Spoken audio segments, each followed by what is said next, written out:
You can't even get through this road because of multiple fallen trees. Whether you love or hate this piece, it's caused a lot of conversation, and the artist says that's kind of the point. What's more impressive than the amount of orders he's gotten already is the fact that he just learned how to do this yesterday. They will not be let back in until fire crews make sure it is safe inside, but for everybody else, the shelter-in-place order around this area has been lifted. We just received word from the DOJ confirming that this was an officer-involved shooting. Instead of using potentially a dangerous method like an oven, they want to make sure that when performers can take the stage, their audience can be safe. This linked living home isn't done quite yet, but when people walk through these doors for the open house, those fans were having a great time out here getting pumped up for this playoff game. Wolf even said she doesn't blame voters who have questions. You know, it's a complicated process. The lab also has plenty of non-venomous animals like Lemonhead here. Start to walk the wall, okay?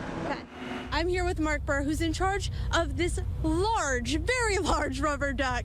How did you come to bring this here? We'll have a full report tonight at 10. Live in Appleton, Dakota Sherrick, Action 2 News.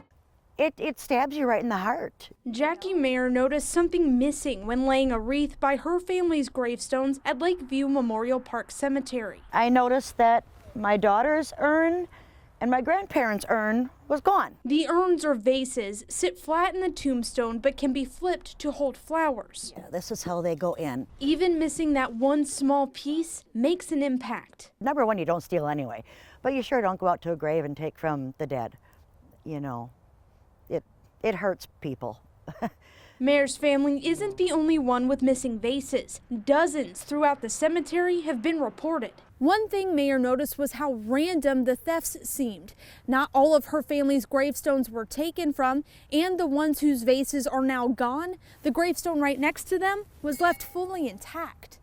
Lakeview Memorial Park believes bronze vases are possibly being taken and melted down to sell. In a written statement, the cemetery said, in part, "It saddens us that thieves are preying on cemeteries and grave sites to commit these crimes. We hope that area scrap metal dealers will be watchful for people selling bronze vases from cemetery property and will contact local law enforcement to report any suspicious activity." Mayer figures whoever is doing it must be desperate. It's a shame. But for now, as the Oshkosh police investigate, she'll be keeping her mother's vase at home and suggests others do the same. I thought if I can help any other families so that they don't have to go through this, that's why I contacted you to at least get the word out to people. In Oshkosh, I love you. Dakota Sherrick, Action 2 News. Albin Limited is known for dressmaking, but it's now venturing into another type of product. Masks like the one I have do a great job of protecting other people by preventing me from spreading any germs. But the masks they're making here in Oshkosh have a unique feature. You just slip in the vinyl. Owner Dave Albin is creating masks with clear windows, so a person's mouth is visible. What a lot of people don't realize is how much they use visual cues to understand speech. Katie Armatuski is a doctor of audiology and treats hard of hearing patients regularly. She first asked Albin to make the window masks for herself and her co-workers. Immediately, communicating became easier. So once I realized the improvement between my patient and I, the interaction was, I started thinking of all the other people out there that could utilize this as well. So Armatuski asked if he'd be willing to make more for nursing homes, emergency care personnel, and other frontline workers. Those that have challenges with hearing, if this tiny mask that we make improves their quality of life for communicating, it's a win. For Albin, it's a way to help his community and to honor his mother's memory using her fabric collection for the project. It's very gratifying. I know my mom would be very pleased with this. So far, the masks have been given to Oshkosh police and grocery store workers. It's been wonderful. Everybody's been asking if they can get more. The pair created a GoFundMe campaign and hopes to make about 150 more masks. To learn more, visit WBAY.com.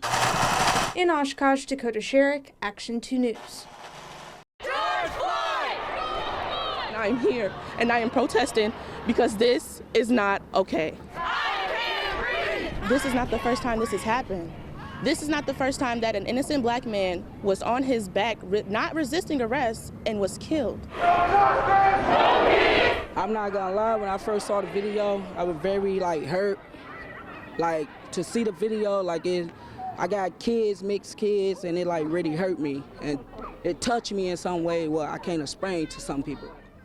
I'm so sorry that you lost.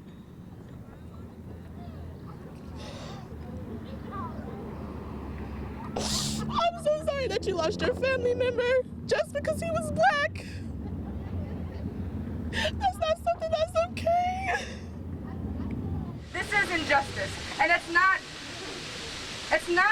un-American to believe in what is right and fight for that right.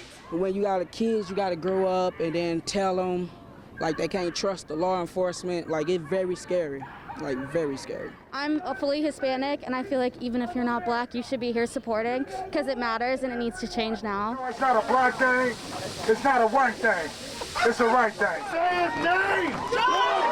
I hope that every city continues to do this and they don't stop because there's no justice right now and no peace. All lives matter, that is true, but all lives don't matter till Black Lives Matter. We are here. People are standing with us. We are here. Ain't nothing going to move us. You can't kill us off. We are here to stay. Stop treating us as if we're just an abomination or something. We are here, and we are black, and we are excellent. Our flag free!